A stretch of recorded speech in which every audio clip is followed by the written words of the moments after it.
नमस्कार दोस्तों, जय हिंद। स्वागत है आप सभी का आपके अपने यूट्यूब चैनल सक्सेस विज्ञान में एक कदम सफलता की ओर। दोस्तों, जैसा कि आप सभी लोग को पता होगा, यूपीपीसीएल ने एग्जीक्यूटिव असिस्टेंट की वैकेंसी निकाली है, जो कि एक बहुत ही अच्छी जॉब है और इसके फॉर्म जो है फिलअप होने स्टार्ट हो चुके हैं। तो दोस्तों, इसी क्रम में हम लेके आए हैं आपके लिए प्रीवियस ईयर क्वेश्चन पेपर। पिछले लेक्चर में हम लोगों ने कंप्यूटर के क्वेश्चन सॉल्व किए थे, जो पिछली बार आया था प्रीवियस ईयर में। आज हम हिंदी के क्वेश्चन सॉल्व करेंगे, पूरे 55 क्वेश्चन। तो चलिए स्टार्ट करते हैं। दोस्तों, जब आप पूरे क्वेश्चन देख लेंगे तो आपको आइडिया लग जाएगा कि कैसे क्वेश्चन पूछे जाते हैं, और ऐसे ही क्वेश्चन इस बार भी पूछे जाएंगे, सेम यही टॉपिक रहेंगे। तो चलिए शुरू करते हैं। पहला क्वेश्चन है, निम्न में महाप्राण है। कौन सा अक्षर जो है महाप्राण है? तो इसमें फ जो है महाप्राण है। तो महाप्राण किसे कहते हैं? प्रत्येक वर्ग के दूसरे चौथे व्यंजन को महाप्राण कहते हैं, जबकि पहले, तीसरे और पांचवे को अल्पप्राण बोलते हैं। ठीक है, दूसरे और चौथे, किसी भी वर्ग के दूसरे और चौथे अक्षर को महाप्राण बोलेंगे, जबकि पहले, तीसरे, पांचवे को अल्पप्राण बोलेंगे। नेक्स्ट है, भरत मुनि द्वारा उल्लिखित 8 अस्थायी भावों में शामिल नहीं है। भरत मुनि ने 8 अस्थायी भाव बताए थे, जिसमें भय, क्रोध, उत्साह शामिल था, जबकि वात्सल्य शामिल नहीं था। ऑप्शन 4 करेक्ट होगा। नेक्स्ट है, रौद्र रस का स्थायी भाव है। रौद्र का क्रोध है स्थायी भाव। ऑप्शन डी करेक्ट होगा। नेक्स्ट देखते हैं, पल पल में कौन सा समास है? पल पल यानी प्रत्येक पल, यहाँ पे अव्ययी भाव समास हो जाएगा। ऑप्शन 3। अगला देखते हैं, निम्न में दीर्घ स्वर कौन सा है? तो ई जो है दीर्घ स्वर हो जाएगा। बड़ा आ, बड़ी दीर्घ स्वर होता है, और बाकी ये सारी चीज़ें ये अर्ध स्वर हैं, सॉरी ह्रस्व स्वर हैं। नेक्स्ट है, गिड़गिड़ाना के लिए सही मुहावरा है। तो नाक रगड़ना इसका सही मुहावरा हो जाएगा गिड़गिड़ाना के लिए। नेक्स्ट है, जब काव्य में अर्थ और शब्द दोनों सौंदर्य होता है तो उसे कहते हैं, उसको उभयालंकार बोलेंगे।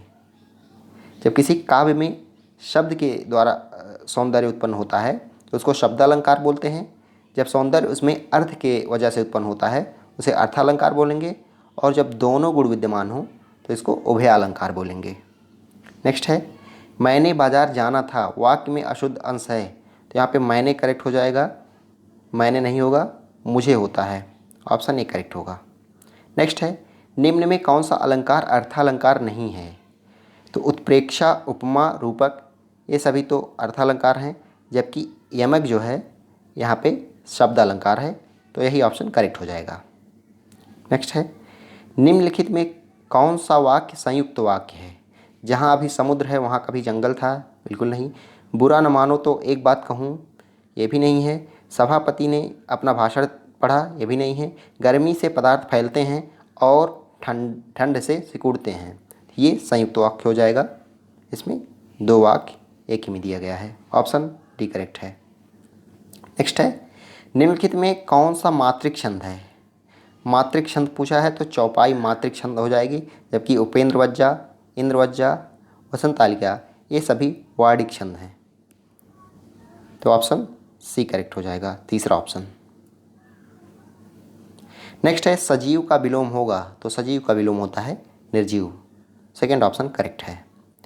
नेक्स्ट क्वेश्चन है, बहिष्कार का संधि विच्छेद होगा। तो बही धन कार होगा, इसमें विसर्ग संधि है। फर्स्ट ऑप्शन करेक्ट हो जाएगा। नेक्स्ट है, साहित्य से संबंधित के लिए एक शब्द होगा। साहित्य से संबंधित के लिए एक शब्द क्या होगा? साहित्यिक होगा। दूसरा ऑप्शन करेक्ट होगा। नेक्स्ट है, निम्न में विदेशी शब्द कौन सा है? तो कॉलेज जो है अंग्रेजी भाषा का शब्द है, तो ये विदेशी शब्द हो गया। नेक्स्ट है, जिसमें उपमान के सभी अंगों का आरोप उपमेय पर हो वहाँ होगा, तो वहाँ सांग रूपक होगा। पहला ऑप्शन बिल्कुल करेक्ट है। नेक्स्ट क्वेश्चन है, निम्न में तत्सम शब्द कौन सा है? पान, पाहन, पलंग ये सारी जो हैं तद्भव शब्द है, जबकि पत्रिका जो है तत्सम शब्द है। थर्ड ऑप्शन करेक्ट हो जाएगा। नेक्स्ट देखते हैं, वह खाता है वाक्य का काल है। तो ये सामान्य वर्तमान है, वह खाता है, जहाँ भी ता है आए सामान्य वर्तमान होगा। नेक्स्ट है, निम्न में से स्त्रीलिंग शब्द कौन सा है? स्त्रीलिंग शब्द या पुल्लिंग अगर शब्द पूछे तो आप एक बार उसका किसी वाक्य के साथ उच्चारण करके देख लीजिए। इतनी शांति, ऐसे ही पता चल रहा है स्त्रीलिंग है। किसका विवाह, कैसा व्याख्यान, किसका आभार, तो कैसी शांति, इतनी शांति, तो ऐसे ही पता चल रहा है स्त्रीलिंग है, तो पहला ऑप्शन करेक्ट हो जाएगा। नेक्स्ट है, निम्न में कौन सा शब्द देशज है? देशज ऐसे शब्द होते हैं जो आम बोलचाल की भाषा में अपने आप ही ऐसे आ जाते हैं, तो खटपट जो है यहाँ पे देशज शब्द है, पहला ऑप्शन करेक्ट है। नेक्स्ट है, जबान जवान शब्द युग का सही अर्थ है। जबान का होता है जीभ, जवान का होता है युवा, तो कहाँ से है? जीभ और युवा। नेक्स्ट है, दोहरे लाभ के अर्थ के लिए सही लोकोक्ति है। आम के आम, गुठलियों के दाम, आप लोगों ने बहुत सुना होगा ये लोकोक्ति। नेक्स्ट है, निम्न में ओष्ठ ध्वनि है, तो उ जो होता है ओष्ठ ध्वनि होता है, सेकेंड ऑप्शन करेक्ट है। नेक्स्ट है, निम्न में अपादान कारक का प्रसर्ग है। अपादान से होता है, तो दूसरा ऑप्शन करेक्ट हो जाएगा। नेक्स्ट है, निम्न में भाववाचक संज्ञा कौन सी है? भाववाचक, जिससे भाव प्रकट हो, तो तीसरा ऑप्शन करेक्ट होगा। मनुष्यत्व जो है भाववाचक संज्ञा है। ये सारे क्वेश्चन आप देख लेंगे तो आपको पता चल जाएगा कैसे क्वेश्चन पूछे जाते हैं। इसी हिसाब से आप तैयारी कर सकते हैं, और आगे के वीडियो में हम बताएंगे, दूसरे वीडियो में, कि कैसे आपको तैयारी करना है और कौन कौन सी बुक पढ़नी है। तो नेक्स्ट क्वेश्चन है, निम्न में अशुद्ध शब्द कौन सा है? व्याकुल बिल्कुल सही है, आध्यात्मिक भी सही है, विद्यमान सही है, ऐतिहासिक नहीं होता है, ऐतिहासिक होता है, तो यही करेक्ट हो जाएगा। ऐतिहासिक नहीं होता, ऐतिहासिक होता है, ध्यान दीजिएगा। नेक्स्ट है, आलंबन कहलाता है, तो आलंबन जो है विवाह होता है। आप लोगों को रस और छंद अच्छे से पढ़ना होगा, काफ़ी क्वेश्चन पूछे जाते हैं। उल्लंघन का संधि विच्छेद होगा, तो सबसे पहले आपको बताना है कौन सी संधि है इसमें। तो इसमें कौन सी संधि है? व्यंजन संधि है, और इसका सही विच्छेद होगा उत्धन लंघन। इसमें कौन सी संधि है? व्यंजन संधि। नेक्स्ट है, निम्न में सार्वनामिक विशेषण है। सार्वनामिक यानी किसी नाम के बदले जो प्रयोग किया जाता है शब्द से सर्वनाम बोलते हैं, तो यहाँ पे तुम्हारा जो होगा सार्वनामिक विशेषण हो जाएगा। नेक्स्ट है, दूध के दांत न टूटना, मुहावरे का सही अर्थ है अनुभव ना होना, ठीक है, फोर्थ ऑप्शन करेक्ट हो जाएगा। अगला देखते हैं, विस्मय किस रस का स्थायी भाव है? विस्मय यानी अद्भुत, अद्भुत हो जाएगा, ऑप्शन फोर्थ करेक्ट हो जाएगा। नेक्स्ट है, निम्नलिखित में कौन सा अलंकार शब्दालंकार नहीं है? तो दृष्टांत जो है शब्दालंकार नहीं बल्कि अर्थालंकार है, बाकी यमक, श्लेष और अनुप्रास जो हैं शब्दालंकार हैं। नेक्स्ट है, खिसियानी बिल्ली खंभा नोचे, लोकोक्ति का सही अर्थ है, आप लोगों ने भी काफ़ी प्रयोग किया होगा, इसका अर्थ होता है शर्म के मारे क्रोध करने लगना, चौथा ऑप्शन करेक्ट है। नेक्स्ट है, निम्न में अंतस्थ व्यंजन कौन सा है? तो अंतस्थ व्यंजन जो है या और वा जो होता है अंतस्थ व्यंजन होता है, तो यहाँ पे वा दिया गया है, यही हो जाएगा वा अंतस्थ व्यंजन। इसके अलावा इसको अर्ध स्वर भी बोलते हैं, ध्यान रखिएगा। निम्नलिखित में अवतरण चिन्ह कौन सा है? अवतरण चिन्ह, तो यही हो जाएगा ऑप्शन एक वाला। नेक्स्ट है, हरिगीतिका छंद में कितनी मात्राएं होती हैं? हरिगीतिका, तो इसमें 28 मात्राएं होती हैं। आप लोग रस और छंद अच्छे से पढ़ लीजिएगा, काफ़ी क्वेश्चन पूछे जाते हैं। नेक्स्ट है, थकावट में प्रत्यय है, तो थक धन आवट, तो आवट इसमें प्रत्यय हो जाएगा, सेकंड ऑप्शन।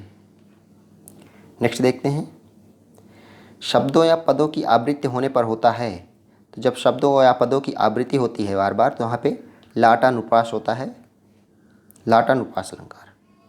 नेक्स्ट है, जहाँ समानता के कारण एक वस्तु में दूसरी वस्तु का भ्रम हो जाए, वहाँ कौन सा अलंकार होता है?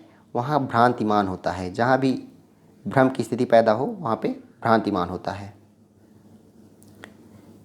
ये ध्यान दीजिएगा, समानता के कारण, मतलब इतनी ज़्यादा समानता है कि आदमी को भ्रम हो जाता है कि कौन सी वस्तु है, तो वहाँ पे भ्रांतिमान हो जाएगा।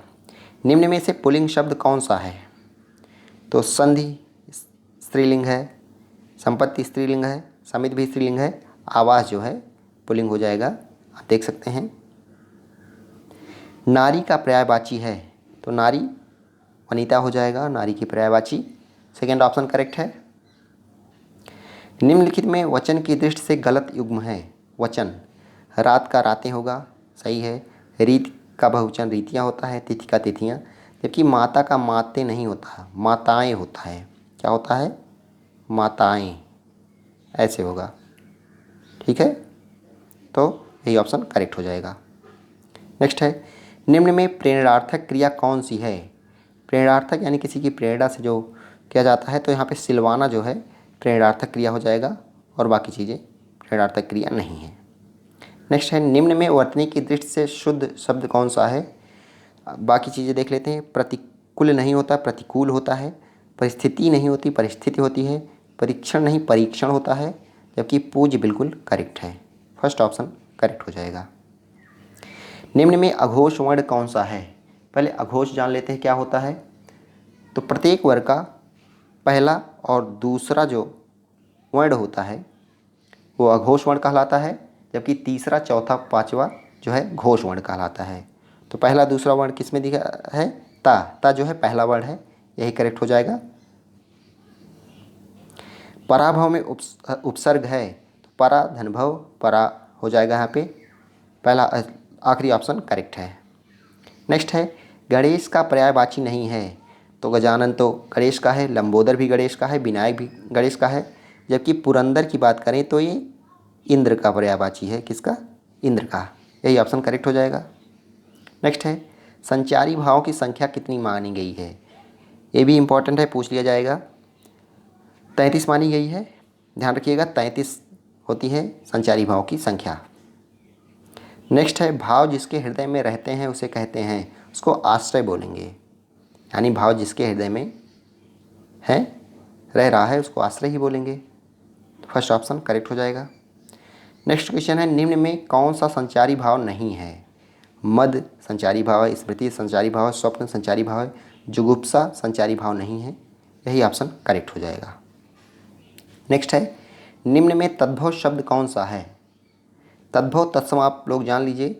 तद्भव जो अपने आप ऐसे लोग बोलने लगते हैं आम बोलचाल की भाषा में, जबकि तत्सम जो शब्द होते हैं वो संस्कृत निष्ठ शब्द होते हैं, यानी एकदम संस्कृत निष्ठ शुद्ध शब्द। तो यहाँ पे तद्भव पूछा है, तो भिक्षा जो है तत्सम हो जाएगा, इसका तद्भव भीख होता है। वेश भी तत्सम है, इसका भेष होता है। वचन भी तत्सम है, इसका वयन होता है। जबकि भीतर एक तद्भव शब्द है, इसका अगर तत्सम की बात करें तो आभ्यंतर इसका तत्सम होता है, आभ्यंतर। ठीक है, तो यही दूसरा ऑप्शन करेक्ट हो जाएगा। नेक्स्ट है, गढ़ के संदर्भ में कौन सा कथन गलत है? गानों की संख्या 8 है, बिल्कुल सही है। गढ़ का अर्थ है समूह, बिल्कुल सही है। वर्णिक छंदों का आधार गढ़ है, बिल्कुल सही है। तो कौन सा गलत है? गढ़ में 4 वर्ण होते हैं, नहीं, गढ़ में 3 वर्ण होते हैं। यगड़, मगड़, तगड़ आपने देखा होगा, तो दूसरा करेक्ट हो जाएगा। नेक्स्ट है, निम्न में अनुनासिक वर्ण कौन सा है? अनुनासिक यानी जो वर्ण नाक से जिनका प्रोनाउंसिएशन होता है, जो नाक से बोले जाते हैं। तो यहाँ जो है नाक से बोला जाता है, तो ये अनुनासिक वर्ण हो गया। नेक्स्ट क्वेश्चन है, जब उपमेय और उपमान में रूप, गुण आदि के बीच समानता का प्रतिपादन हो तो अलंकार होगा। तो वहाँ पे उपमा हो जाता है। जब उपमेय और उपमान में रूप, गुण आदि के बीच समानता का प्रतिपादन हो तो वहाँ पे उपमा अलंकार होता है। नेक्स्ट है, आखिरी क्वेश्चन है हिंदी का। 55 क्वेश्चन टोटल पूछे जाते हैं, तो आज का आखिरी क्वेश्चन है, निम्न में प्रश्नवाचक सर्वनाम कौन सा है? प्रश्न में ही आपका आंसर है, कौन जो है प्रश्नवाचक सर्वनाम है।